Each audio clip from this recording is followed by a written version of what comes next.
بيان علاج الحزن والاكتئاب والله بقى ري أو أف عربية لكن علمك نفسك معنى كلا أنت بدن خويا لنكرة وداوينت الحزن ووضعنا كنا شيء وحلا sadness الاكتئاب نو depression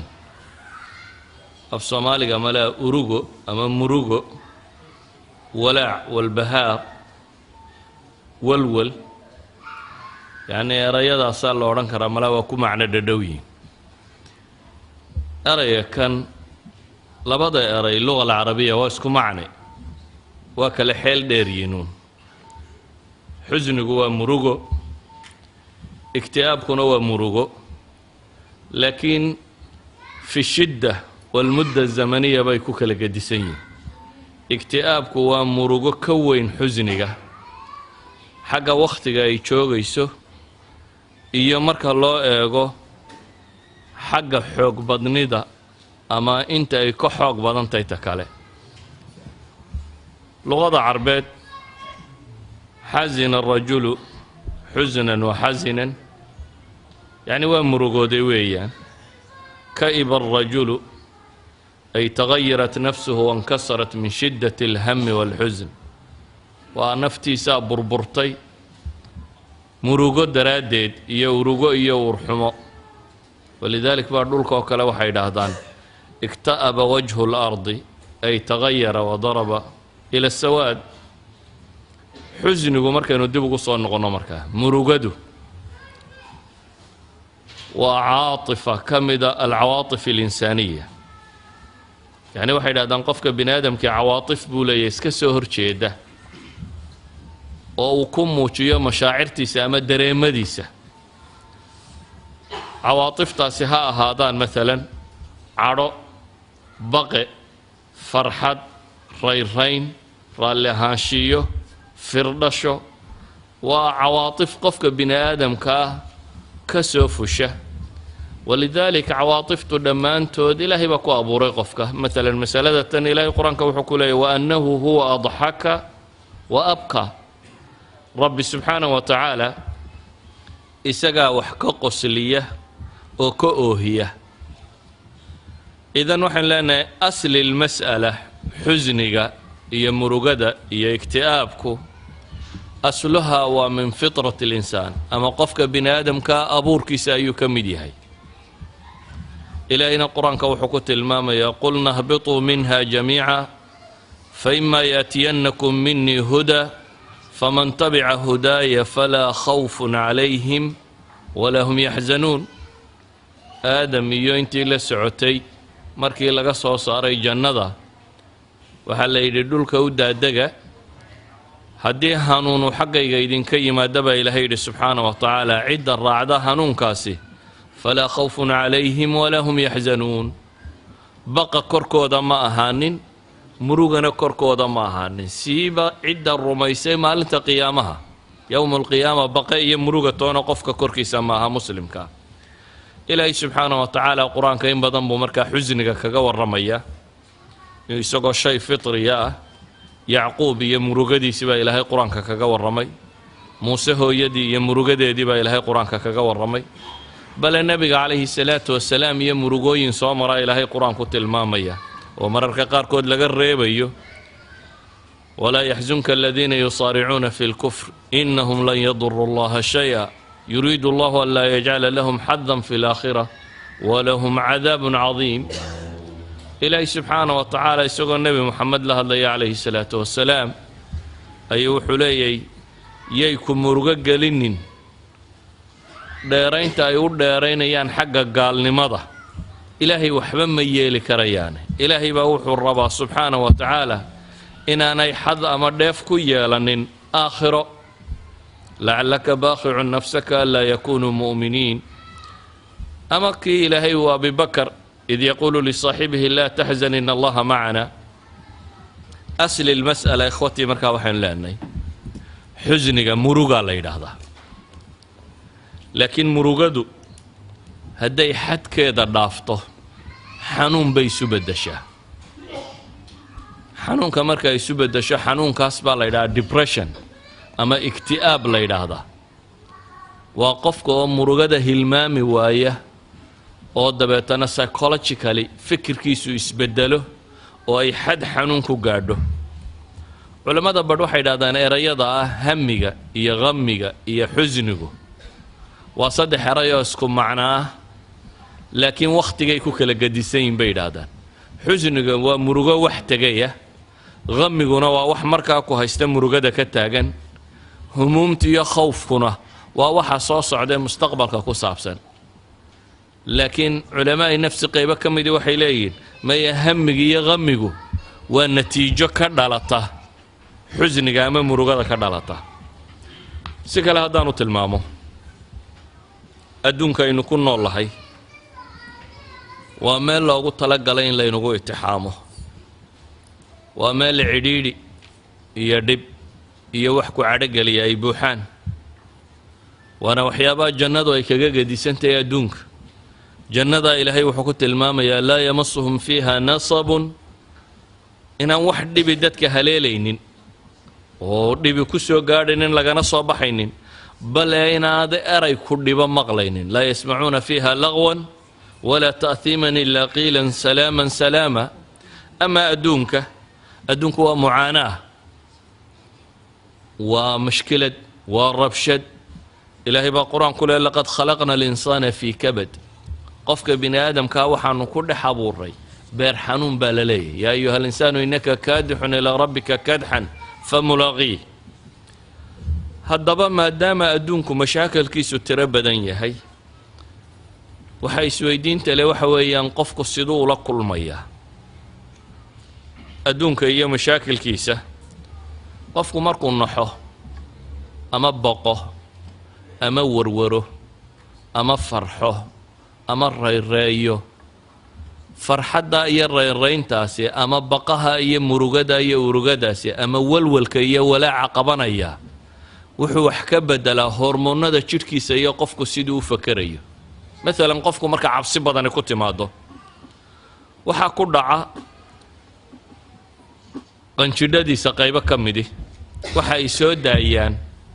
hormoonno ama muudad dheecaamadaasoo central nerve systemkaaga ama dareemayaasha guud ee qofka bini aadamku uu leeyahay awaamir siiya oo tilmaamo markaa maalan qofku in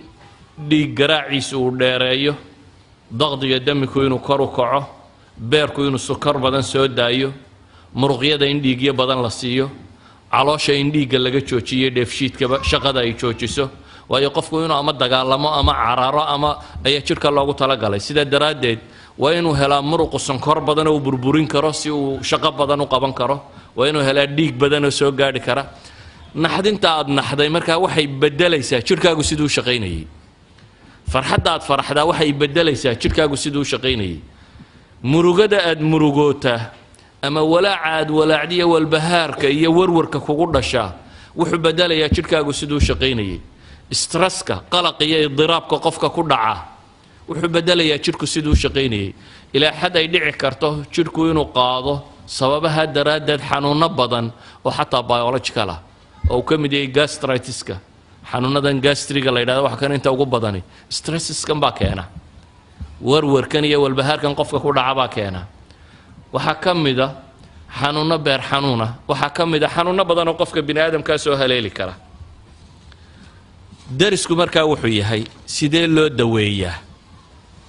xanuunadan tirada badan leh qofka bini aadamkaa ku dhici kara sidee loo daweeyaa warwarka iyo walbahaarkase maxaa u dhaxeeya xadkee markay gaadhaa buu noqonayaa ikti'aab xadkee buu weli xusniyey sadness inuu yahay laakiin aanu xanuun gaadhin markuu ammaanan yahay markaanu ammaanayn ilaahay subxaana wa tacaala qur-aanka wuxuu ku tilmaamayaa qofka mu'minka ahi taacaad iyo cibaado loo baahnaa inuu qabto uu qaban kari waayey inuu ka murugoodaa wax bannaan inay tahay bal ee la ammaanay oo qur-aanka ilaahay wuxuu kaga warramayaa koox nebiga u timi calayhi salaatu wasalaam dagaalkii tabuuk oo aan haysanin waxay raacaan ama ku dagaalamaan oo nebiga weydiistay waxay fuulaan inuu siiyo awr iyo gaadiid inuu siiyo ay ciidanka ku raacaan oo dabeetana nebigu yidhi calayhi salaatu wasalaam ma hayo wax gaadiida iyo waxaan idinku qaado toona ma hayo oo iyagoo ooyaya nebiga ka tegey murugo ay ka murugaysan yihiin inay jihaad ay nebi maxamed raacaan calayhi salaatu wasalaam inay ka baaqdeen ilaahay baa qur-aan soo dejiyo leh walaa cala aladiina idaa maa atowka litaxmilahum qulta laa ajidu ma axmilukum calayhi tawallow waacyunuhum tafiidu min addamc xasanan anlaa yajiduu maa yunfiquun kase la diidan yahay ee aynu ka warrami doonnay xanuunadanna keenaa waa kan adduunka ku saabsan inta badan xoole aad weyday caafimaad aad weyday mushkilad kuula kacday waalid kaa dhintay carruur kaa dhimatay dhibaatooyinku soo gaadhay ka yimaada waa ka ilaahay leeyay maa asaaba min musiibatin fi lardi walaa fi anfusikum ila fi kitaabin min qabli an nabra'aha ina dalika cala allahi yasiir likay laa ta'saw cala maa faatakum walaa tafraxuu bima aataakum الأسى هي الحزن ربي وحولي سبحانه وتعالى وحي إذن هليلة مصيبة الدنيا دا كوركي دا يدنكو هليلة أما نفتي إن هليلة وحي هاي وحكو قرآن كتابك الربي وقدر كيسا كمدا سيدنا وحا الله سيقرأي لكي لا تأسوا على ما فاتكم سيدا نغمرو قونين أما إذا نغور حمونين وحي إذن دا فيبا ربي ليه سبحانه وتعالى إذن حزنك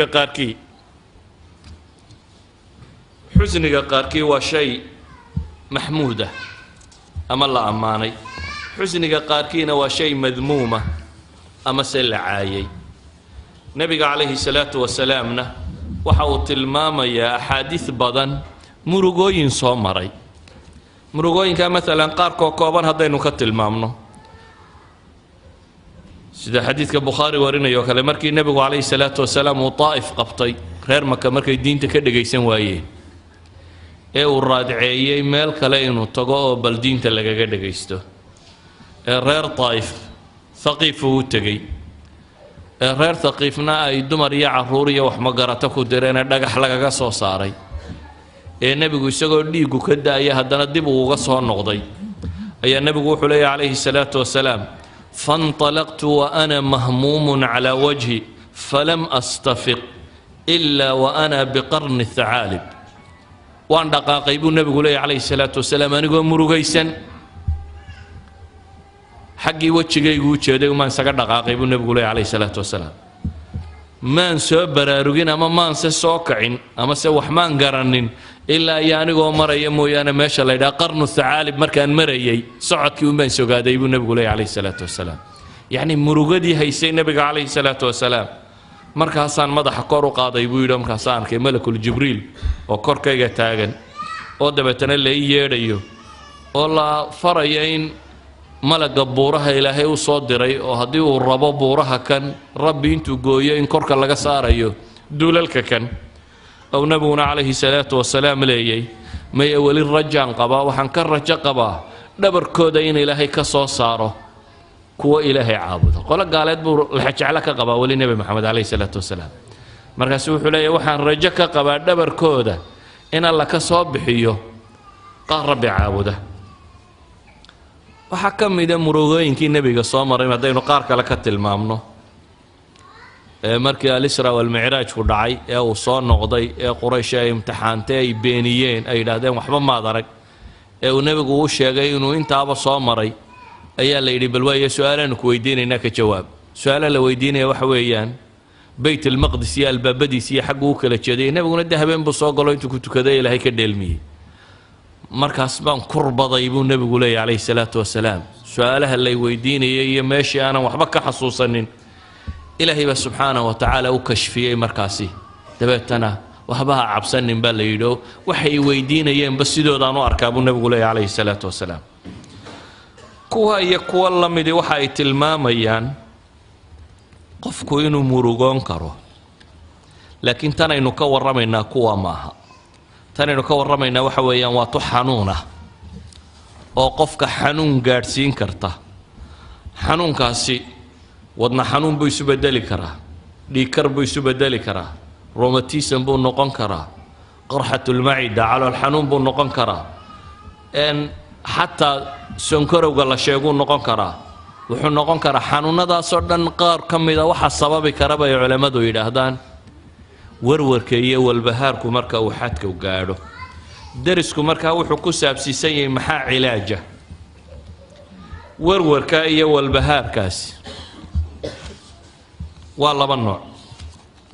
نوع مركا هربا وحكينا وحبا ولا تشكاله وحبا ولا تشكاله وحنو جيدا وحنون ديبريشن كان قفك كدعي وحنون مركا دنبايس هذا اليوم اللي قاري لكن حنون كان كدعي مركا قاركود علماء قربا وحيلين وحكاي من كرا جيركيسو خلل الشقيي اما هيريدتي دحلتويه هورها نوقدو oo family عائلة ay lahayd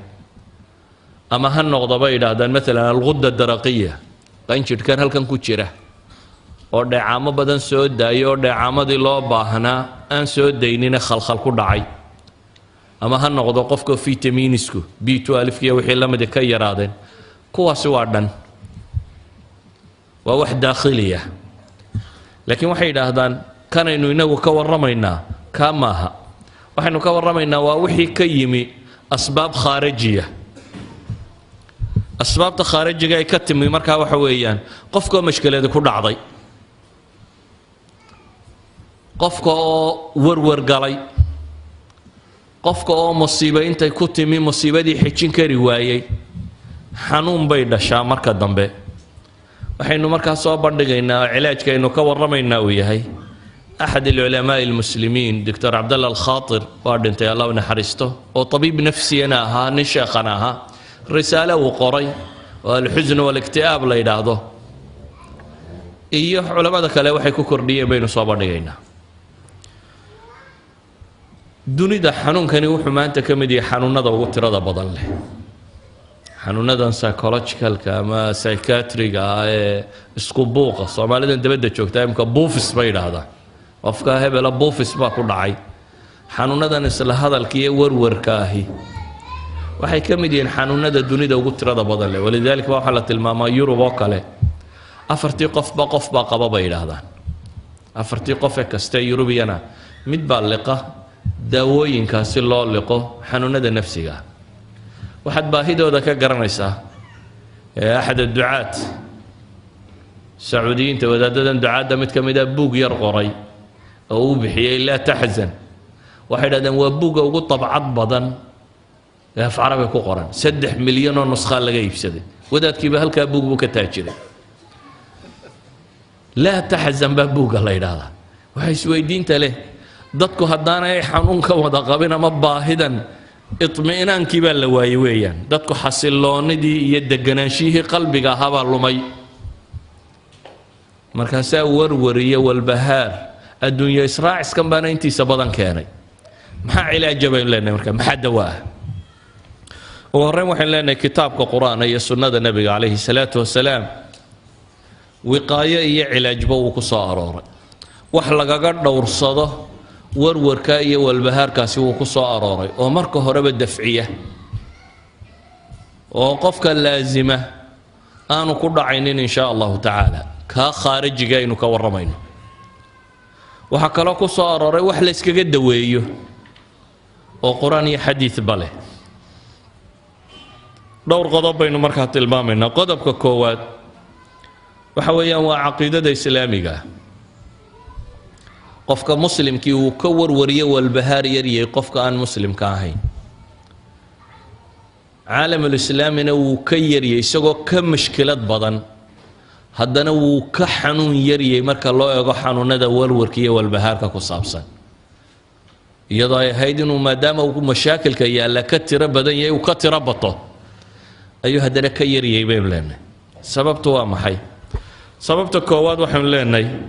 waa masalatu alqadaa'i walqadar qofka mu'minkii wuxuu rumaysan yahay oo caqiidadiisa ka mid ah alqadaa walqadar wuxuu raalli ku yahay ilaahay qadihiisa iyo wixii uu qoray wixii dhaca wuxuu garanayaa wax rabbi qoray inay ahayd waana ka nebigu le calayhi salaatu wasalaam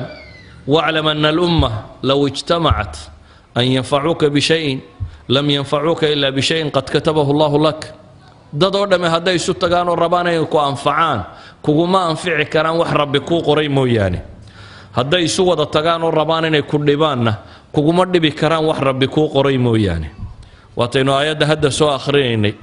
ma asaaba min musiibatin fi lardi walaa fi anfusikum ila fi kitaabin min qabli an nabra'aha ina dalika cala allahi yasiir wixii balaayaba dhacaba ilaahay yidhi horaan u qoray waana ilaahay agtiisa wax ka fudud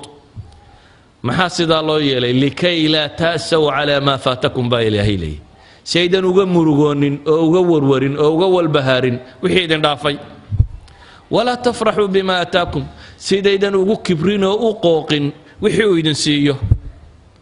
hadduu ku siiyana inaad aayar ilaahay u mahad celiso waanad qooqin berriba way lumi kartaaye haddaad weydana inaad waxba murugoonin waad tidhaahdaa alxamdu lilaahi calaa kulli xaal ilaahay aad mahadiso subxaana wa tacaala idan waa dawo qofka mu'minka ahi caruur ka dhimatay xaas ka dhintay shaqo uu waayey makaano uu waayey warwarkiiyo walbahaarka ay ku abuurtaa xanuun kuma noqdo in western society wadannada reer galbeedka waxaa caanka ah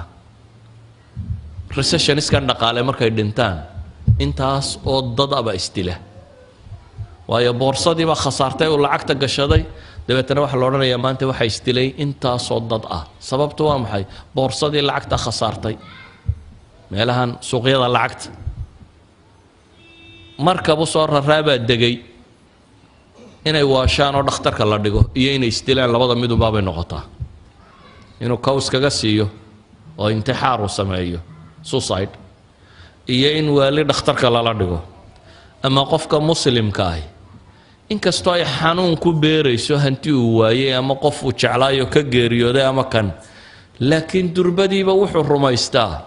in rabbi qadaray dabeetana wax weyn kuma noqoto alqadaa walqadar iimaanka la rumeeyaa markaa wax badan buu ka taraa shayga labaad aynu leenahay wax badan buu ka taraa waxa weeyaan aliimaanu bilyowmi alaakhir oo qofka mu'minka ahi wuxuu rumaysan yahay wax kastoo dhibo oo la timaada adduunkuba inuu wax yar yahay oo macno badan aan lahayn wax qiimo leh markaad weydaaba dee la naxaa laakiin adduunka gebigiiba nebigu wuxuu leeyahy calayhi salaatu wasalaam low kaanat addunya tacdilu cinda allahi janaaxa bacuuda ما سقى كافرا منها شربة ماء حديث إمام الترمذي ورنا الشيخ الألباني صحيحة كنت المامية أدون دمان تيبا إلهي أكتي هدو قرب كان يعكل لقيا كان يعلق قيبية كان يعانا وفايدة لعين أيا هدنا لقيب قيبية وحلت المامي قرب كيت أدون دمان تيبا ليدا هدو كان يعقرب كيت إلهي أكتي كتشوغو قيمين تالك هدو كلي هاي قال كوبيا كما سيين باليري قال لقما ورابيه إذن قفك مؤمنك وحو الرميسيه أدون كوبا قيمة لو ورورو وحا قرب كان يعكا يردي الله ما واشو سادر أدد قفك مؤمنك وحو الرميسيه آخره ولذلك من النبي وحو عليه الصلاة والسلام حديث كلا إمام الترمذي ورنا سنة الشيخ الألباني صحيح كنت الماميو من كانت الآخرة همه نك ورور كيسو آخرية هي إلهي سبحانه وتعالى جعل الله غناه في قلبه إلهي غني نمديس قلبي سيالا غني نمد هو قلبك ما هك عنت وحا كجرا قعنت وحا كجرا مرر بدن إيمان لان بابا لغا سيقادا هنغوري سو الدنيا ما وقيت كبليان كايستا بليان كلو رادين يادي بليان كيسو ما موقضه قفك بني آدم كي انت بدن انت قعنتي سكجرته iyo mashruuca uu ka fakarayo mar kasta mashruucu ka fakaraya weyn haddaad $1,000 haysato waxaad ku jirtaa project $10,000 baad wadwadaa markaasaad sileedahay talow sagaalka kale yaa ku dara waa dukaan aad u fiican baad dhigan lahayd ka 10,000 haystaa mashruuc 100,000 ku jira ka mashruuca 100,000 haystaa wuxuu wadaa mashruuc milyana idan qofka bini aadamkii hantida jeebkiisa ku jirta marnaba kuma filla وإلا دتك أنت دركتها ويسكت سيحان لا يددي كله تكفلن يهاي تبدأ بورا لا وروح عن عون الله أنت كرد من يوان استاي وان وسك فرسانية بحب الدالي ماي لكن بنادم كوعين كماها ولذلك بقى النبي عليه الصلاة والسلام وحلي إنك آخر همجي ستهي غني ما إلهي قلبي سياله وحي ككلا داتسان ودنا الدنيا إلهي وصوروريا إنك الدنيا همجي سكدك تنا فقر بقى لبضا إنود الله صارابو النبي قولي الدنيا وككلا يا عون وراد عدد بكتيره ما تشوفه إذا قفك مؤمن كآخر الرميسني الدون كان هدو وحكوا يا ما وحدين عمران ما وحكا حمادان وحو الرميسين إلهي آخرة أي كوين تو آخر الراض عيني أحكم ده مسائل كعقدي قفكو إنه يطمئنان قلبي يكون عكينا الإيمان بأسماء الله وصفاته إلهي مقعيدي سي صفات كي سوى ونكسن رمين تلا الرميو مركات الرميسو إلهي سبحانه وتعالى هو الملك المالك إله بقر كه وحول بيسقو هنتين وياه عزيز كه حكيم كائن وياه وحط رميسان تهاي لله ما أخذ وما أعطى وحو كسينا إنه يسقو ليه وحو كا قادنا إنه يسقو ليه دادو أول بوح وما الله ربي كا قاضي ربي كسيه هدنا قاضي قفك الرميسان إنه ربي مالك يهي رميسان ربي إنه حكيم يهي oo wax kasta halku ku suuban yahay dhiga walow adiga aanad markaa ku muuqanin qofka rumaysan rabbigii inuu yahay rahiimun waduud mid naxariis badan wax kasta uu sameeyo adiguna naxariistaadu ku jirto walow muuqaal kan dhow aanay ku muuqanaynin asmaada iyo sifaadkaasi qofka rumaysani dhibaatada ku timaada warwar kuma hayso waayo wuxuu rumaysayay ilaa xikmad la sameeyay قصة خضر يا موسى كوكو لنا قرآن كنت الماميو خضر ويل يربو دلي رب فرين دلو أقتلت نفسا زكية بغير نفس بموسى كضاد ورما النف باد شيء أنا النف دلين شيء آد وين الله انكرابات لطي مبويلي مركي دم خضر وشرحي وحي موسى وفهم كرواية وحو الشاقي وأما الغلام غلامك فكان أبواه مؤمنين فخشينا أن يرهقهما طغيانا وكفرا إن كان ير أن دليبول يا به يهويدي لبقف مؤمنا يهايا وانا يتشعلاين كالقعل كيوهيين وحانو كعب سنيبول إني ويداريان بحقه وقال لما هي مشكلة دا يوغيستان دبتنا ربا الربا وحكا خير بدنا وغفي عن رب السيو ظاهر كوا الماء دنتي والد المهي سكردنتي لكن إلهي سبحانه وتعالى قدرتي سوحا الله تلماميا إن السدني خير كوكوتشرو مركا قفك مؤمن كاي الرميسن إله التدبير كلا دريدا معمولة بيده الكل وحول باقي قعنتي سكوتشران هدنا أفعاشي ساي وضع حكمة يا علمي يا خبرة قصة ليسنتي وحو السميي إن وحسن ينوب الرميسن يقفك مسلم كاي إن أنا وحما كتشر أنا هين سيدا دراديد ريبو ما أركيه وحكم ده قفك مؤمن كي إنه الرميسين يهي نلش بينه وأركيه إنه امتحانت ما دام هو أركيه نلشه إنه امتحان تهي إنه أدون ويا أمحول ويا مش يجيسو إن ربي النعبي هي ما يندي بسوء قاردي بل يوحي شيء النبي عليه الصلاة والسلام حليه إن الله إذا أحب قوما ابتلاهم إلهي يدول هدوش على ضوء اتحامه والله اتحامه يا وحل إيجا بل أنت يا ربي كوكل سوني دقالة لقى اتحامه عرور با لقى اتحامه الدون با لقى اتحامه مشاكل كلا سوء قارة نولشا كهرتي مادة حديث كإمام أحمد باورينية صحيح الجامع الصغير كانوا كيالا وحكم ده نبي عليه الصلاة والسلام إليه أشد الناس بلاء الأنبياء ثم الصالحون ثم الأمثل فالأمثل مفهومك وقفك نرشا واركا وحيتهاي ضدك وحا أرد بدن نبي ده أنت النبي دب سوى قاردي قفي سوى قاردي ماله نبي محمد عليه الصلاة والسلام أنت دب سوى قاردي قال باك حوق بطي وعداديي وكهجرودو بحصدي oo ka daba duulay oo meel cidlaa uu ku qabsatay oo gaaja qabsatay oo gaaja daraadeed nabi maxamed laba dhagax buu caloosha ku xidhay من saxaabiya intuu yimi yiri ilaahay rasuulkiisa bal waxaan haystaa gaajada beerku ka qaaday marada saxaabigu isagoo hal dhagax xidhan nabi maxamed alayhi salaatu wasalaam maradu caloosha ka qaaday saa laba dhagax baabu nabi maxamed xidhay idan gaaju soo maray oo ciil gaaleed buu soo maray oo dib buu soo maray oo dagaal buu soo maray oo wax walba soo maray anbiyada kale quraanka ilaahay kaga waramayana sidoo kale bay haay ولذلك ما إلهي القرآن كوحو كليه ضدك بوحو امتحان بدنا النبيده ثم الصالحون كوا ونكسن باكوحيقة ثم الأمثل فالأمثل بنبوير سيدا يددك وكلا فضي بدي بي مرارك قاركو وكلا امتحان بدي حديث كإمام الطبراني باصو صاري صحيح الجامع الصغير كرواكو قري إذن وحين لأن هي نبو عليه الصلاة والسلام وحلي قفك هدي دينتي سحوق وكتشره بلدا لو كرديا ابو نبي قول امتحانك هداي دينتي سفضيت كجيرنا ولا قفضيديا امتحانك ابو نبي قول عليه الصلاه والسلام اسنا صحيح الجامع الصغير كو قري ارمها سو دمه waxay tilmaamayaan iyaguna inaanu qofka muslimka wax warwargaliya ahayn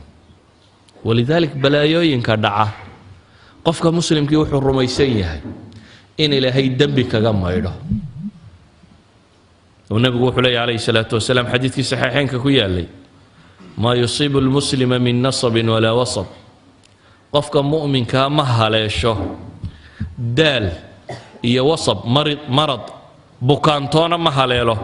ولا هم ولا حزن عفوا وانكفوا معنا نقول وحللي هاي CF 130419 تويوتا واي waxay xanibaysaa dadka laga qaado gaariga lamba baledkiisu yahay CF 130419 Toyota White nabigu alayhi salaatu wasalaam wuxuu tilmaamayaa qofka mu'minka wixii daal iyo dhib iyo xanuun iyo hammi warwar iyo murugo haleela ama adaa ama ghammi dhib oo dhan mid psychological iyo mid physiological yani qofka wixii haleela ee jir ahaan u haleela xanuunada iyo mashaakilka ku dhaca ama wixii maskaxaan u haleela ee warwar iyo walaac iyo walbahaar iyo tiiraan iyo urugo iyo urxumo ku dhaca miday doontaba ha noqotee qodaxi xataa ma mudabu nabigu alayhi salaatu wasalaam ilaa iyo dambiga ilaahay barka ka maydha marka qofka mu'minka ee rumaysan mushkilada qabsatay in dambi laga maydhayay de kuma keento warwarkaasi inuu bukoodo xanuunsado buufisu ku dhaco walidalik ayaa nabigu alayhi salaatu wasalaam wuxuu tilmaamayaa intaa waxa uu si dheer hadduu kuna sabrana hadduu ku sabrana inamaa yuwaffa asaabiruuna ajrahum dadka sabra ajarkooda wuxuunbaa u oofinaya rabbigood isagoo ah baa la yidhi bigayri xisaab mid la koobi karo isagoo aan ahayn waa kii nabiga calayhi salaatu wasalaam haweenay madow oo suuxaysaa u timi cudurkan suuxdimaa la yidhaha qabta waxay tidhi ilaahay rasuulkiisiiyo waan suuxaa ilaahay ii bari inuu xanuunkan iga qaado nabigu wuxuu ku yidhi calayhi salaatu wasalaam haddaad rabtana rabbaan kuu baryi haddaad rabtana waabad iska sabriyo jannaad yeelan waxay tidhi oo xanuunka haddaan iskaga sabro janno ma helaya haa baa la yidhi haddaad ku sabrto jannaad helaysa bes ilaahay rasuulkiisiiyo waa sabrayaa bay tidhi xanuunkaygaan iska qabayaa laakiin midh kale ilaahay iga bari marka aan suuxo ayay cawradaydu muuqataa ee inaan ilaahay cawradayda kashifin oo aanay muuqanin intaa un ilaahay ii weydii nabigu calayhi salaatu wasalaam intii buu ilaahay u baryay saxaabadu waagii dambe wuxuu odhan jiray qofka raba qof ahlu janna inuu arko buu ibnu cabbaas odhan jiray islaantaa madoobe halkaa fadhida arag islaantani waxay janno ku mutaysatay waxay aqbashay imtixaankii alla imtixaamay inay ku sabirto iyadoo aakhiro ajar ku raadinaysa imtixaankii ilaahay imtixaamay innaga waxaa laga yaabaa dhammaanteen xanuun yara hadduu inugu dhaco calacalka iyo warwarku inuu inaga tiro bato stress iyo qalaqa inuu inagu rido laakiin nabigu calayhi salaatu wasalaam wuxuu leeyahay haddaad iska sabirtid ajar baad leedahay waxaynu sheegaynoo dhammi waxay tilmaam ka yihiin masaladuu nabigu yidhi calayhi salaatu wasalaam cajaban liamri lmu'min qofka mu'minka arrinkiisaaba yaab leh buu nebigu yidhi waayo arrinta qofka mu'minka oo dhammi waa wada khayr cid kaloo arrinkaasi u sugan yahayna ma jiro waayo hadduu badhaadho iyo barwaaqi iyo nabad helana waa mahadnaqa haddii dhib iyo mushkiladi soo gaadhana waa sabraa arrinkiisuba markaa waa wada khayr buu nebigu leeyahay calayhi salaatu wasalaam yacni adduunka intaad joogto waa mumtaxin baatay waxa lagugu itixaamo adigu dooran maysida ilaahay baa doora ilaahay baa kuu dooraya imtixaanku noocuyey adiga waxa ku saaran imtixaan kastoo yimaada noocu doonaba ha noqdee jawaabtii sax ahayd inaad bixiso adigu arday waraaq loo dhiibaa tahay imtixaan la rabo inuu qoro imtixaanku noocu noqonayo dee macallinkaa soo doorto soo qora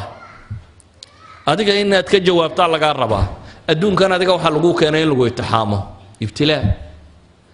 amaana imtixaankaagu noocu noqonayo ilaahay baa doora sidoo ambiyadaba ugu dooray ambiyada qur-aanku wuxuu inooga warramayaa nebiyo boqorra ah oo madaxa oo hanti iyo xoolo la siiyey oo dowladdana haysta oo nebiyana aya rasul nebi sulaymaan iyo daawuud iyo socankaa maaha waxaa la inooga warramayaa nebiyo la addoonsaday oo addoomma noqdayba nebi yuusuf ayaa qur-aanku ka warramaya waxaa qur-aanku ka warramayaa nebiyo la beeniyey oo la eryaday oo caymadoo firdhaday sidii nebi muuse iyo ciddii la midka ahayd waxaa qur-aanku uu ka warramayaa nebiyo dhagaal laga furaystay oo wax kasta isidhi sheega oo 950 sannadood diin sheegayay oo wax soo raaca waaya ilaa qaliilan mooyaane saa qur-aanku u warramayo waxaa qur-aanku ka warramayaa nebiyo xanuun lagu itixaamay nebi ayuub baa qur-aanku ka warramaya oo nebigu calayhi salaatu wasalaam leeyay 18 sannadood buu jiifay ilaa dadba iskaga wada tegay idan imtixaanka adigu dooran maysid imtixaanka ilaahay baa dooraya adiga beej baa kuu soo baxaya ma xoolo noqoy ma maamul noqoy ma bukaan noqoy ma wuxuu doonuu noqonaya adiga beejka kuu soo baxaa la rabaa jawaab saxa inaad ka bixiso hadduu barwaaqiyo badhaadho noqdana inaad mahadnaq iyo shukri kala timaadid oo cibaadadaa la timaadid nebi sulaymaan waa la itixaamo xoolaa lagu itixaamay ilaa iyo mararka qaarkood wuu arkay imtixaanada qaarkood inay garab mareen oo intuu wixiiba laayay uu yidhi ilaahu imtixaanka ii kordhi oo loo kordhiyey imtixaankii oo rabbi awzicnii an ashkura nicmataka alatii ancamta calaya ku ducaysanaya ilaahu waxaad nimco ii dhibtay inaan ka mahad celiyo ayaan ku weydiisanaya waxaan leenahay markaa qofka mu'minka arrinkiisoo dhammi waa khayr walidaalika waxaan leenahay warwarka iyo walbahaarka iyo walaaca waxaa abuura iimaan darrada qofka aakhiro rumaysani nebigu calayhi salaatu wasalaam wuxuu leeyahy akhiru dikra haadimi ladaat war waxaa badisaan buu nebigu leeyahy calayhi salaatu wasalaam ka nolosha macmacaankeeda gooya geerida badiya geeri lama xasuusta buu nebigu yidhi iyadoo nolol cidhiidhiya lagu jiro ilaa way ballaadhataa nolol ballaadhan iyadoo lagu jirana lama xasuusto ilaa way cidhiidhiyoontaa buu nebigu yidhi calayhi salaatu wasalaam mar haddaad geeri xasuusan tahay dhadhan badan ma leh biisada iyo macmacaanka iyo intaa isla dhacaysaan geeraa ka dambaysa haddaad gaajo iyo rabshad iyo mashkalad ku soo martayna wax weyn ma aha sawaaba la iska qabanayaaye iminka way kugu jirtaayo way gaajoonaysaa une waxa ka dambeeya sakaraatulmowt iyo dhib kale idan waa haadimu ladaat warwarka iyo walbahaarka wuu yareeyaa qisas badan bay culammadu meeshan ka warramaan laakiin aan hal qiso idin tilmaamo gabadhii saxaabiyadda ahayd ee alkhansaa la odhan jiray waa gabadh jaahiliyadii hore soo noolayd waxaa la yidhi gabay badan may aqoonee 2-3 bayd bay tuuri jirtay waagii hore dabeetana walaalkeed baa la dilay walaalkeed markii la dilay ayuunbaa gabay laga soo daayay gabayga dee dadku waxay idhahdaan marar badan ciilka iyo murugada iyo tiiraanyada keenta gabay baa khansa laga soo daayay waxay ka mid tahay carab marka gabayada qaybta arrathaa la yidhaahdo baroordiiqa gabayada la yidhaahdo af soomaaliga kuma badna soomaalidu gabayada baroordiiqa la yidhaahdo kuma badna haddaad raadiso wax yar baad soo helaysa laakiin carabta dhaqankoodii aad buu ugu badnaa islaantan khansaa la yidhaahdaa waxay ka mid ahayd gabayada baroordiiqee carabiba taqaano kuwa ugu badan gabadhii tirisay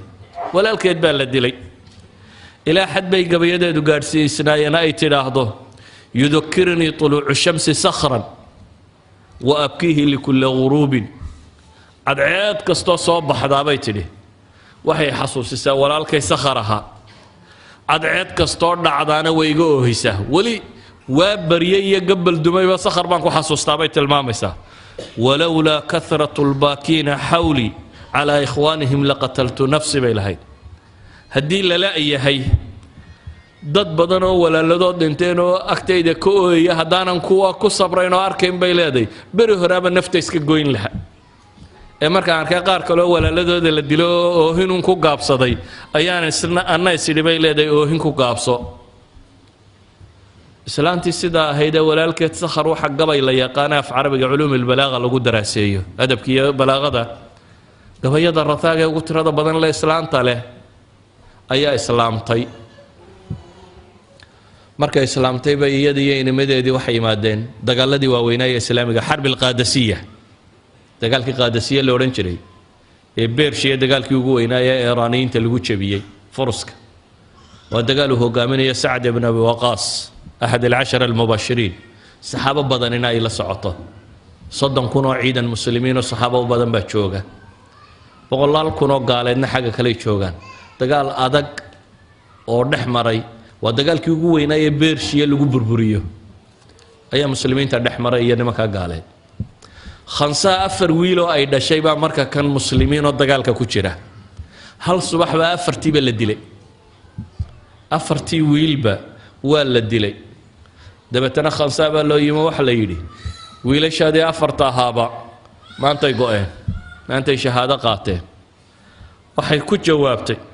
ilaah baa mahad iska leh waxaan si rajaynayaa in rabbi subxaanahu wa tacaala aakhira nagu kulmiyo nin walaalo ana intaasoo sannadood bay gabiyaysay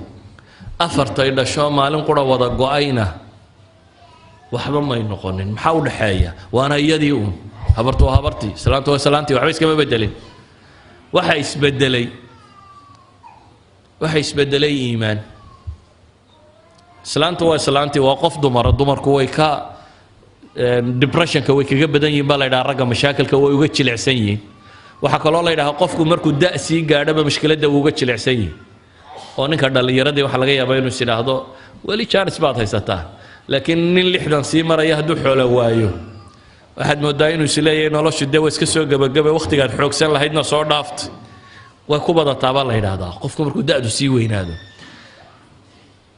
iyadoo da'deedii soo kortay oo weli gabadhiiya 4 mar laga wada dilay markaasaanay waxba iska bedelin waxay leenahay sababta waxa weeyaan waa iimaanka qalbiga degay iyo caqiidada degtay qodobka koowaad markaa waxaan leenahay daawadaahi waa caqiidada qofku uu si fiican u fahmo qodobka labaad ee dawadaahi waxa weeyaan waa attaqwa waalcamal الصaalix ilaahay qur-aanka wuxuu ku leeyahay man camila صaalixا min dakarin aw unhaa wahuwa mu'min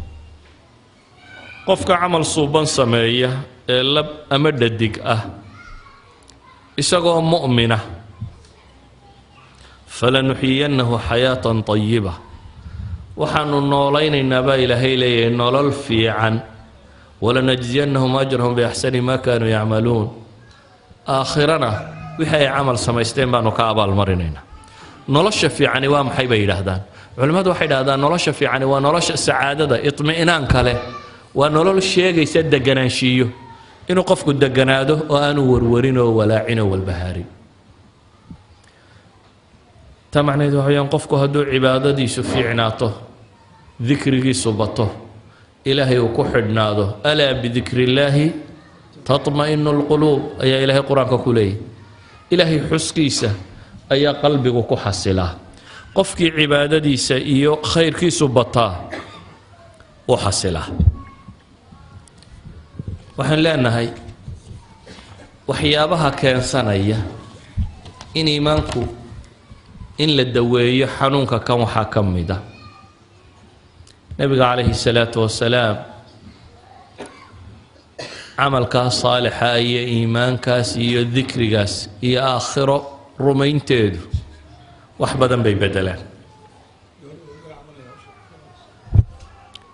waxaa la leeyahy weli gawaadhaa laga cabanayaa gaadhi CY 71616 oo buluu ah oo karoollo ah oo moodhalladii gaboobay ah halkuu yaallaha laga qaadaa la leeyahay gaadhi CF ah oo 130419 oo caddaan ah oo Toyota ah isagana ha laga qaado meeshuu yaallo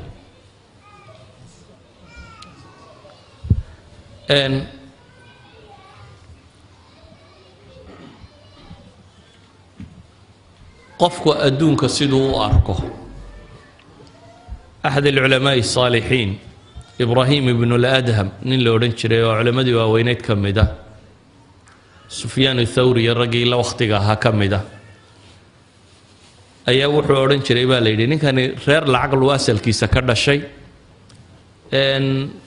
لكن أدونك يا وحين تسكجه هجرودي وكيمي بريق فوق أيو حجاز يا شام يدول كم بوسكيمي وحيدا هذا وحو هانشري دتك زهدiga ama tasawufka u banbaxay oo ah mid kitaab iyo sunno ku salaysan oo saxiixa wuxuu isku dayi jiray inuu xamaasho isaga xamaalan jiray dushiisu ku xamaali jiray dadku beeraha u ilaalin jiray qoys lacag lu ka dhashay uu iskaga yimi waxaanu ahaabay yiraahdaan nin aad u cibaado badan oo mustajaab dacwa nin ay aimada waaweyn markay arkaan waxay yiraahdaan jalsada uu fadhiyo Sufyaan Thawri markuu soo fadhiisto hadalka uu joojin jiray bay yiraahdaan amiirul mu'miniin fi alhadith ninkii ahaa Ibrahim ibn al-Adham waxa la yiraahdaa wuxuu oran jiray weerihiisa waxa kamid ah wallahi inna la fi ni'ma law ya'lam biha al-muluk wa abna'u al-muluk la jaladuna 'alayha bisuyuf ni'ma ku jiraabulayay ilaahi absidi iyo taa'adi ayaanu ku jiraa iyo deganaanshiyo hadday ogaan lahayn buu boqorada iyo kuwa carruurta boqoradu dhaleen seef bay nugula dirir lahayn laakiin waanay garanayn buu leeyahay waxaan oo nicmo adduun iyo xoolo iyo isku qabsi adduun iyo baabka uu ka tagay waxa la yiraahdaa aabihii markuu dhintay xoolo badan buu ka dhintay dabeetana nin adoomihii kamid ah aabihii ka dhintay oo 10,000 dirham sida ayaa isagoo jihaad ku sii jiray baa la yidhi buu u yimi wuxuu yidhi aabaha uu geeriyooday xoolo badanna uu ka geeriyooday intana waan sidaa 10,000 anna waxaan ka mid ahay adoomihii aabaha wuxuu ku yidhi intuu eegay baa la yidhi adiguna xor baad 10,000 adigu ku tago qaado nabadgelyo aadna isna wuu xoreeyay 10,000 uu sitayna isagu siiyay yani zuhdiga la sheegaya kaas buu ahaa aan adduun qiimo la lahayn kuwaasi waxay ahayd mutma'in alqalb waayo cid bay isma haysanin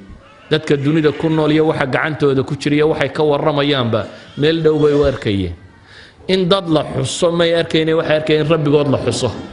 ilaahay xuskiisa iyo amaantiisa mashquul ku ahaayeen saadaraadad reer nabi aadam waxba kale ma dhaxaynin waa dad mutma'in alqalbiya oo saada ku nool buufis kuma dhaco waxa kamida waxyaabaha buufiska reeba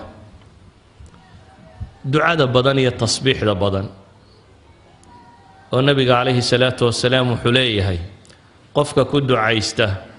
اللهم إني أعوذ بك من الهم والحزن والعجز والكسل والبخل والجبن وضلع الدين وغلبة الرجال إلهي سبحانه وتعالى وكفر فره وأنا الدعاء دي النبي عليه الصلاة والسلام ولبتن وحيد هذا والدعاء وقائية قفك كد عيستكم وبدعه كقد عيسته دعاء علاجنا وحكم بين حديثك كلاها ما أصاب عبدا هم ولا حزن فقال اللهم إني عبدك وابن عبدك وابن أمتك ناصيتي بيدك ماض في حكمك عدل في قضاؤك أسألك بكل اسم هو لك سميت به نفسك وأنزلته في كتابك أو علمته أحدا من خلقك أو استأثرت به في علم الغيب عندك أن تجعل القرآن ربيع قلبي ونور صدري وجلاء حزني وذهاب همي إلا أذهب الله همه وحزنه وأبدل مكانه فرجا nabigu calayhi salaatu wasalaam labadan xadiid midna wuxuu leeyahay waa duco wiqaa'iya qofka ku ducaysta kuma dhaco waxa kale midna waxaa la leeyahay qofku ku dhaco ee ham iyo warwar ku dhaco ee ducadan akhriya ilaahay baa ka fujiya ilaahayna dee nabigiisii wuxuu ku leeyahay calayhi salaatu wasalaam walaqad naclamu annaka yadiiqu sadruk bima yaquuluun waxaanu ognahay baa ilaahay leeyahay subxaana wa tacaala inay laabtaadu cidhiidhiyoomayso waad xusnigaasi dareemayso waxay ku hadlayaan iyo cayda iyo ceebta iyo waxay kaa sheegayaan daraaddeed laakiin ilaahay wuxuu ku leeyahay fasabbix bixamdi rabbika wa kun min asaajidiin ilaahay u tasbiixso adigoo ku dheehayo ku maraya rabbi xamdigii kuwa sujuudana ka mid noqo rabbigaana caabud inta geeriye kaaga imanayso taas baa ah ama weedhihii nebiyullaahi yuunus uu lahaa laa ilaaha illaa anta subxaanaka innii kuntu min aldaalimiin waxaasoo dhammi waxa weeyaan waa waxyaabaa lagu daweeyo waxaa ka mid a bay culammadu yidhaahdaan inaad xasuusato adduunka aad ku nooshay dhib kastoo ku haysata mid kaa dhib badani inuu jiro qoladani cilaajka nafsigaa samaysa culimmadan psychologiguna waxay yidhaahdaan waa cognitive bay yidhaahdaan therapy waa qofka in la qanciyo amase inaad rumaysato aswa ilixtimaalaat qoladan dadka dawaysa psychiatriga iyo psychologigu dadkooda buka intay isugu yeedhaan meel ayuu dhakhtarku dhex fadhiistaa dabeetana mid walba waxaa la ydhahaa dhibtii iyo mushkiladii ku qabsatay ka waran markay isaga warramaan qaarba qaar bay arkaan dabeetana qof baa wuxuu is idhaahaa warile adiga waxba kuguma dhicina kuwanbaa balaaya qabsatay midba markuu mid kale balaayo kasii weyn ka warramo waa ariiq ay u cilaajiyaan dadka mardaaga ah ee ikti'aabku depressionku hayee loo keeno nabiguna calayhi salaatu wasalaam wuxuu inoo tilmaamay inaynu eegno adduunkan markaynu ku nool lahay dadka kaa liita saxaabadii u soo cabatay wuxuu ku yidhi khabaab ibnularat markuu u yimi ee uu yidhaahdeen ilaahay rasuulkiisiiyo nafti baa laysugu kaayo keenay ee maad ilaahay noo baridid maad ilaahay hiil iyo guul noo weydiisid nabigu calayhi salaatu wasalaam wuxuu ku yidhi war dadkii idinka horreeyey midkiibaa inta la soo qabto oo god loo qodo lagu rido oo miishaar halka laga saaro ayaa laba loo kala goynayay waxaasina diintooda kamay celinayn yacni idinku waa iska nooshiino un waaba laydin yaro cadcadaadiye kuwa kan labaa loo kala goynayaa maadaama laba loo kala goynaya aanay diintooda ka celinaynin adigu de waa inaad intan yar u adkaysataa dabeetana markaasuu nabigu yidhi calayhi salaatu wasalaam ilaahay baan ku dhaartay rabbi diinta tan wuu dhammaystiri ilaa iyo sanca qofku uu ka yimaado ilaa xadramoot isagoo aan ilaahay mooyaane cid kale ka baqaynin masaa'ilka aynu tilmaamayno dhamme waxay sheegayaan in qaabka loo daweeyo qaabo badan ay yihiin waxaa ka mid a baynu leenahay waxay gaaladu u yaqaaniin peak theory oo ah noloshu weji kastoo xuno ay ku tusto weji fiicanna inay yeelan karto inaad aragto inaad ka eeginoo qura dhanka xun ama si kale haddaynu u tilmaamno nebigu calayhi salaatu wasalaam wuxuu leeyahay ka kaa hooseeya eeg unduruu ilaa man huwa asfala minkum haddaad adgu xanuunsanayso mid kaa xanuun daran unbaad arki haddii faqri ku hayo mid kaa liito kaa faqri badan baad arki ha eegin inta ku dhaanta ee inta badan waxaad u fiirsataa kuwa noloshoodu kaa liidato dee weli c f yadiinii baa socda ee gaadhiga c f 124209 oo masda ah iyo gaadhiga c y 132940 oo nisana labadaba meeshii qaayaalin ha laga qaado fadlan gawaadhida ayaan lagu dhimin bini aadamka kale adan naasi ma bannaana marka baabuurta deriskaa iyo guryaha deriskaa iyo meelaha aan baarkinka ahayn ha dhiganinee meel hagaagsan dhigta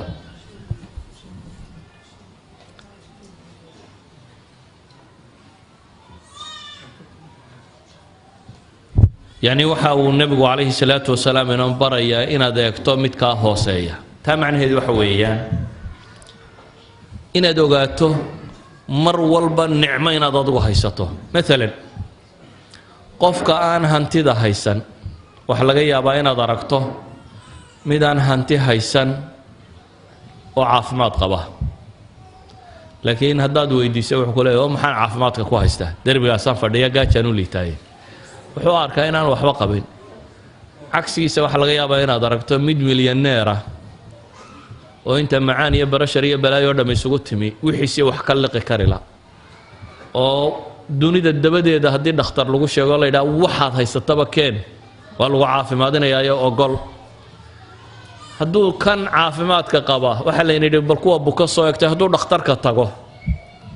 oo waxa dad jiifa iyo wax nin liita iyo wax mid maalqabeen aha naftuba haysato uu arko dadka hadduu waraysto yidhaahdo war bal warrama waxay odhan lahaayeen waxaanu haysanno caafimaad waa siisan lahay markaasuu garan lahay in taaj saaran yahay laakiin aanu arkaynin waxay idhahdaan sixadu caafimaadku waa taaj kuwa caafimaadka qaba saaran mase arkaan kuwa buka mooyaane kuwa kale adigu waxa laga yaabaa inaad dayrinayso leedahay maxaan haystaa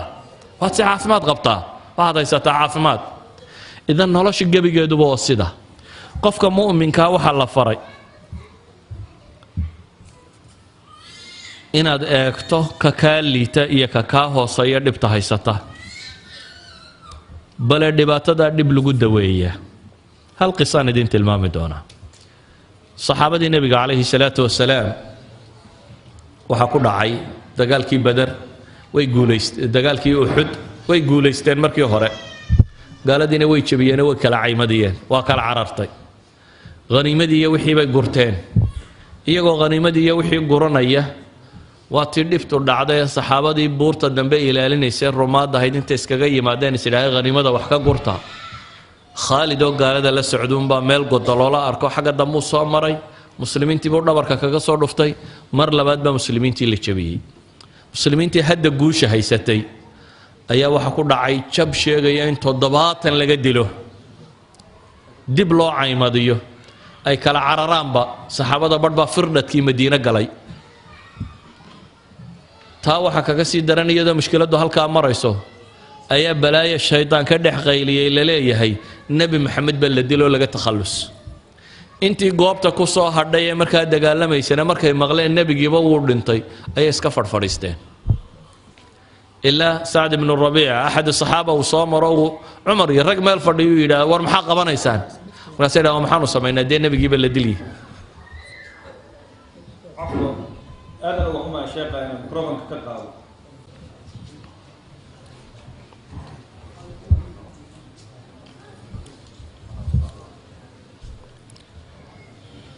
saxaabadii waxaasoo mushkiladii ku dhacday ilaahi subxaana wa tacaala siduu u daweeyey buu ka warramaya markii la yidhi nebigiina dhimaya iskaba fadhfadhiisteen ilaahay qur-aan buu soo dejiyey uu leeyahay waxaa rabbi tilmaamaya id tusciduuna walaa talwuuna calaa axad والرسول يدعوكم في أخراكم فأثابكم غما بغم لكي لا تحزنوا على ما فاتكم ولا ما أصابكم والله خبير بما تعملون إلهي وحلي واحد حسطان مركزي يا عيسين بالليل النبي قاعد يبدي بسوء جينين النبي قلنا حق الدنبي يدين كي يريي ربي وحلي وحو يدين كأبال مريه فأثابكم بالليل غما بغم murugo kala dul saaran baa laydinku abaalmariyay culimmadu waxay yidhahdaan murugada labaad waxay daawo u ahayd murugadii hore waayo fij'atan baa la tasxiix culamaa'i nafsi aayaddan markay sharxaya waxay leeyihiin saxaabadii markii hore way jabeen waa murugoodeen oo haziima ku dhacday mar labaad bay haddana murugoodeen markii la yidhi nebi maxamed ba dhibay tii hore waxay ku ilaabeen tan dambe oo nebigii baa dhintay baa la yidhi calayhi salaatu wasalaam mar qura fij'atan waxa cadaaday ina nabi maxamed dhimana uu dagaalka joogo goobta taagan yahay dabeetana waa farxeen farxaday nabi maxamed ku farxeen waxay ilaabeen wixii hore oo dhan idan labada ghammigii hore haziimada waxa ilowsiiyay baa la leeyahay ghammigii dambe aan nabigii dhimay markay been noqotayna dib bay u farxeen waxa laga daweeyay xusnigii oo dhan walidaalka baa ilaahay leeyahay likay la tahzanu ala ma faatakum fa athaabakum baa leeyahay ghamman bighammin maxaa loogu abaalmariyey ghammiga dul saaran likay laa taxzanuu calaa maa faatakum baa ilaha yidhi si laydinka masaxo tii hore oo wixii hore a idinku dhacee mushkiladaha a u ilowdaan idan balaayooyinku way ismasaxaan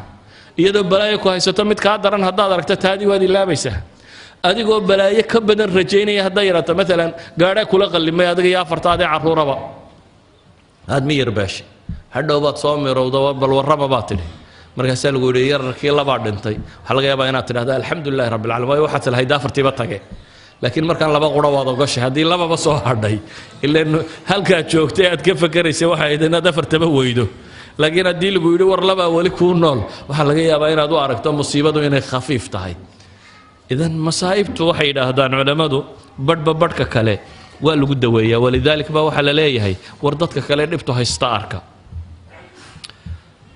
waxaan ku soo koobaynaa wakhtigii oo dhammaadaan malaynaya wakhtigoos ka yar daraaddeed waxaan ku soo koobaynaa waxyaabaha wax lagu daweeyo waxaa ka mid ah xusnu dan qofka warwarkiiyo walbahaarkani ku dhaco marar badan mala xun buu qaataa dabeetana wax walba uu ka shakiyaa inaad maxmalka fiican saarto dhakhtar baad tagtay dhakhtarkii baad hore weyday waxaa laga yaabaa inaad tidhaha inuu ila kulmaa baanu doonaynin ama ninkan waa isnacno inuu daweeyo ma rabo wakhtigii waa gaadho waxaa laga yaabaa inuu faylkaagii waayo uu daydaeyo waxaa laga yaabaa in gaadhigii uu soo socday traffic jam dhacyo aanu meeshaba soo gaadhin waxaa laga yaaba xusnu danni haddaad ku xambaarto warwar kugu hayn mayso haddaad se mala xun markiiba sii qaadato warwar bay kugu reebaysaa walidalik baa ilaahay wuxuu inaga nahiyey yaa ayuha aladiina aamanuu ijtanibuu kaiira min adann ina bacda danni iimun waxaynu u baahannahay oo ka mida waxyaabaha nolosha lagu daweeyo dhibtu markay dhacdo sida loo tasarufo oo ah inaad u arag mushkilaadka wax weyn ee inaad u aragto shalay baa waxaan idiin tilmaamayey axad saalixiin la yidhi nin baa la yidhi wuu ku xantay dabeetana sida caadiga ahayd waxay ahayd inaad cadhooto dee marka lagu yidhaha waa lagu xamanayo qoladaasaa ku maagayso waa lagu hadalhayo waxaasay kaa sheegsheegayeenoo dee waxaad odhan lahayd war waa layga taagla'ayay nimankaas duulkaasi waa duul layga taagla'ayay laakiin waxaan idhi intuu socday hadiyad qaaday ayuu u geeyey ninkii wuxuu idhi niyo waxaa la ii sheegay waxaan u baahnaa maalinta qiyaamaha inaad tarto xasanaadkaagii baad qaybi siisay dee anna hadiyadda baan kuga abaalgudaya hadiyadda tan qaada buu yidhi xantii wuxuu u arkay inay tahay dee nin xasanaadkiisii wax ka bixinaya wixii uu shaqaystay salaadihii iyo soonkiisii qayb ka miduu kuugu deeqay intuu ku xamanayay waayo aakhire waxaa la yidhi dee marka laysu soo tubo qof walba qofka kale waa looga goynayaa oo xasanaadkaaga dadka loo qaybinaya haddii xasane laga waayana sayi-aadka idan haddaad si fiican u fakerayso depressionku iyo cadaadisku qofka kuma dhaco waxaa ka mida baynu leenahay qofku inuu garto amal ina maca alcusri yusra nolosha inaad amal dhigin inaad garato dhib kasta oo jirta in berrito sayajcal allahu bacda cusrin yusra in ilaahay subxaanah wa tacaala u fudaydinayo waxaan ku soo koobayaa wakhtigoos ka kooban daraaddeed xusniga iyo igti'aabku marka hore qofka muslimkaa waxa keena inuu ka dheeraado oo haddaad towxiidkaaga iyo caqiidadaada iyo diintaada si fiican u rumaysato adduunka iyo qiimihiisa si dhaba u fahamtid aakhiro iyo waxa dambeeya abaalmara si wanaagsan u garatid imtixaanka rabbi iyo qadaa iyo qadarkiisa iyo adiga inta kaaga soo hagaagtay si wanaagsan aad u fahamtid tiiraanyoon maysid wax kugu dhacay ka tiiraanyoon maysid laakiin qof kastoo uu xanuunku ku dhacay waxaan leenahay dhakhaatiirta la xidhiidh atibada nafsiga ahi waa dhakhaatiir wax daweeya waxaynu qaacido soo sheegnay way isticmaalaan zaa'id waxay kaloo isticmaalaan dawo zaa'id qaarkood waxay kaloo isticmaalaan kaharaba electrical shock midna ogsoonow soomaalida waxyaabaha ka qaldan waxaa ka mid ah xanuunada qaar bay ceeb u taqaanaa qarisaa qaarna way sheegtaa war xanuunadu waa isku mid haddii wadna xanuun kugu dhaco iyo haddii beer xanuun kugu dhaco iyo haddii neerfu ku xanuun iyo hadduu madaxu ku xanuuna waa isku mid midna adigu maad keenin mid walbana ilaahay baa keena waa isku mid oo mid walba cudwi jidhkaaga gobol ka mid unbaa buka كودنو حنون يا وحورنا يا وني ودنا حنون يا وليتا كمدو حنون يا سو قرصنا يا وحسنا يا وحل ورن دنا هو شيء هو علي هدو إذا مدح حنون يا كون كل لفتو ده بوفس كسر ريدا يورر يا وروا شيء سكيل عليه ورماها وحنون عادي يقف كبني آدم كاكو دعاء depression kuna waa xanuun xataa haddaan la daweynino qofku si caadi ah u dhaqmo laga yaabo 9 months meelahaas inuu kaga bogsado laakiin hadduu dhakhtar si fiican ula xidhiidho waqti yar buu kaga bogsanayaa bidin ilaahi tacaala idan nabigu wuxuu leeyahay calayhi salaatu wasalaam ilaahay xanuun ma soo dejin ilaa daawadiisana wuu soo dejiyey ee addoomaha ilaahayow isdaweeya buu nabigu yidhi calayhi salaatu wasalaam midna isku eega lama odhan isdaweeya xanuun laga yaabo 10 midho kiniina inaad qaadato inaad kaga bogsan lahayd ayuu qofku qarsanayaa ilaa intuu marada ka dhiganayo ama ka waalanayo ama uu dafiraya isku dayayaa inuu yidhaahdo war ma xanuunsanayo waxaan idinku la talinayaa waa xanuun bini aadamka ku dhaca xanuunada kalena la mid ah kaa calool xanuunku hayo iyo kaa wadna xanuunku hayo iyo kaa beer xanuunku hayo iyo kaa maska xanuunku haya mid walba cudwi ka mid ah jirkiisa xanuunaya midna isagu ma keenin mid walibana daawuu leeyahay mid walbana waa la daweyn karaa dhakhaatiirta madaxa daweysana ma hadda dadka daraguun cabsiiyo oo wax lagu waasho ama wax doqonka dhigaya ku siinay war daawo caadiya idan waxaan idinkula talinayaa waxa weeyaan kow qofka mu'minka hadday masaa'ilkan khaarijiga iyo iska daweyn karaa laakiin kuwan iyo kuwa kaleba haddaad la tashato tabiibkaaga waliba khaasatan waxaan jeclaan lahaa tabiibka nafsiga inuu tabiib nafsi oo muslima noqdo waayo kaasaa garanaya sida aad u fakaraysa rasmiga maskaxdu hadday si qaldan u fakarto waxay soo daysaa awaamir qaldan ama qanjidhada jidhka ku jira dheecaamada soo daaya waxay soo daynayaan dheecaamo qaldan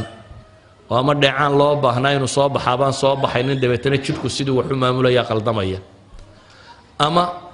dheecaan quantity yar looga baahnaa buu jidhku dheecaan badan ka soo daynayaa dabeetana jidhku siduu u shaqaynaysaa qaldamaysa xanuunada nafsigii intooda ugu badan haddaad qarsatana xanuun cudwiyana way sameeyaan calool xanuun bay keenaan rheumatism bay keenaan wadna xanuun bay keenaan maxaa la yidhahaa sonkorow bay keenaan blood pressure bay keenaan kullu dalik xanuun nafsigi wuu keeni karaa bay culammadu yidhaahdaan marka intaad xanuun nafsiyo fudud iska daweyn lahayd hadhow yaad la eedaadin dhiikar iyo kaadi macaan ama wadna xanuun yaad la eedaadin xanuunku waa isku wada mid waxaad u baahantihiin haddaad buufis dareento iyo haddaad buuq dareento haddaad seexan weydo iyo hadday cadhadu kaa badato haddaad cadho badan dareento haddaad shaki badan dareento haddaad wax maqmaqasho sidii qof codaduun maqlaya ama in la xamanayo haddaad midaba aragto qof uun ishiisu mararka qaarkood dad hayru caadiya wax arkayaan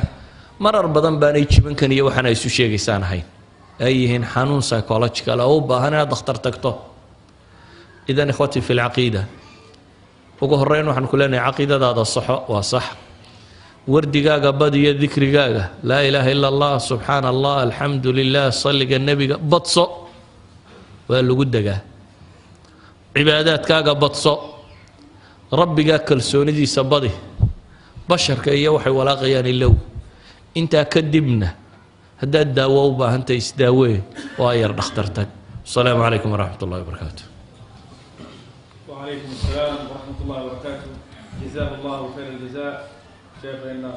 الشيخ مصطفى حاجي إسماعيل هارون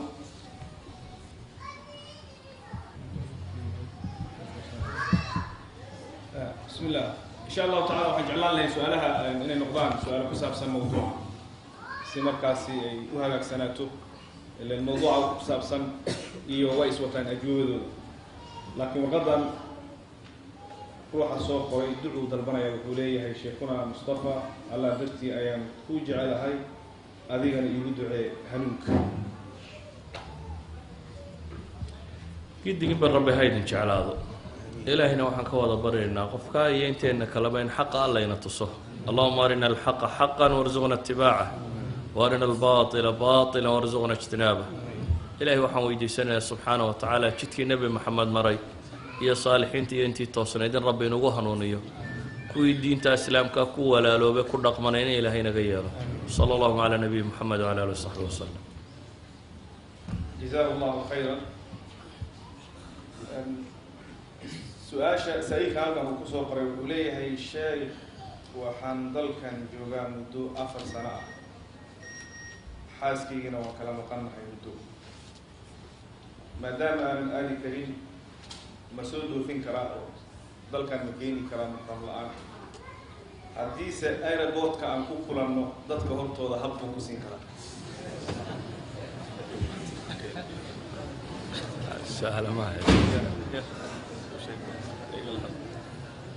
بسم الله الرحمن الرحيم Soomaalidu waxay yidhaahdaan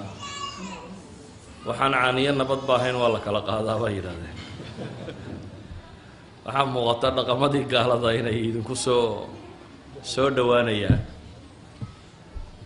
intaad salaantaada bannaanka ku qabsan lahayd guriga la tag yani shareecada islaamiga xishood baa layna faray iyadoo xalaal ku ah wax layna faray xishood iyo wanaagga inaynu ku dhaqanno iyo inaan lagu tuhumaysanin nabigu calayhi salaatu wasalaam isagoo masjidka ictikaafsan ayaa haweentiisii ka midii u timi dabeetana cabaar bay u sheekaysay markii dambeu nebigu sii dhoweeyey is yidhi gurigeedii gee kadib baa 2 saxaabi ka soo horbaxeen markay arkeen nebigiiyo gabadha la socda isdadbeen markaasu wuxuu ku yidhi calaa rislikuma waxba ha degdegina waa aniga iyo safiya buu nebigu yidhi calayhi salaatu wasalaam yacni maada allaahi bay ilayna ilaahay rasuulkiisiiyo maadaan ku tuhmaysanaynaa dabeetana wuxuu yidhi shaytaanku bini aadamka wuxuu ka maraa majra dam halka dhiiggu maraa buu maraa inaan shaydaan qalbigiina wax xun ku ridinayo sodhan nebi maxamed baa gabadh la socday ayaan rabaa idin dhahdo waa taan qabay nebi maxamed isagoo aan hab siinin ay isdhinac socdaan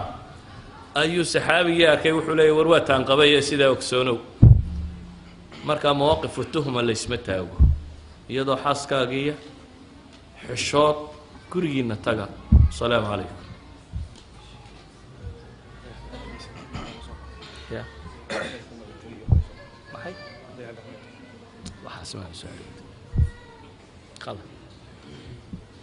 dayaxa ma la tegay iyo maxan ma la tegay war waxba idinkama dana dayaxa haddii la tegana idinku tegi maysaan haddaan la tegina shaqadiina maahae wax diinoo idin anfaca isweydiino asalaamu calaykum sidaas ayaan idin leeyahay macnaha mawduuca inuu noqdo asilada ay noqoto asila mawduuca wajihi ku ah oo ku saabsan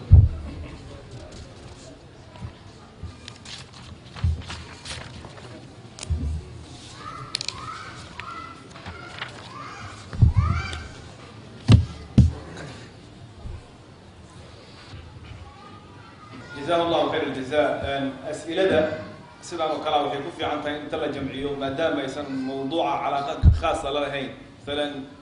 ضيع قعمتك ولا تجي كور ديارتي بقى كاش كيلو راعي لا دوكيومنتي لا تحريمات ليس هاي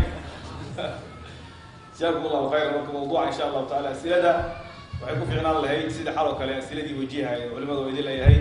فكلفت كذا دان جالس هالنواركين ان شاء الله تعالى لكن شيخ كستا محاضرة وبحين أيو سؤال كساب سنة أيام مهمة له وادرة كل أرضي ولا سوها موضوعي بحو سؤال كساب سنة أيام اليوم تيجي شيخ سؤال اللي ويدينا إنه أجو مجعليه مركا جزاكم الله خير الجزاء شيخنا أجو ما سيهاي وحاي نوحي دون هذه رد كرار النقطة محاضرة كله وأيد العنوان كذي هاي حقو كجرا حلقة الصومالية حلقة صومالية حق كجرا موضوع إن شاء الله تعالى دقائق يركدي بيوضح دونا صبرا إسكان مارت إن شاء الله تعالى تسبيح صلاة المغرب وحاول ويسودوا ذهي قبل صلاة المغرب أيام موضوع دمان دونا إن شاء الله تعالى وجزاكم الله خيرا. تفكرت يوما بمعنى الصديق وأرسلت طرفي بفكر عميق ترى ما سيرسو عليه اختياري وماذا سيغدو كظل رفيقي تفكرت يوما بمعنى الصديق وأرسلت طرفي بفكر عميق ترى ما سيرسو عليه اختياري رفيقي. وقالوا سيضنيك بحث دقيق، فجهزت نفسي لبحث الدقيق. ركبت البحار وخضت الصحارى، وسرت النهار وقد جف ريقي. ويممت شطر الجبال الرواسي، وفي قمة قرب واد سحيق. دعوت الإله تفكرت يوما بمعنى الصديق، وأرسلت طرفي بفكر عميق. ترى من سيرسو عليه اختياري، وماذا سيقود كظل رفيقي. وقالوا سيضنيك بحث دقيق، فجهزت نفسي لبحث الدقيق. ركبت البحار وخضت الصحارى.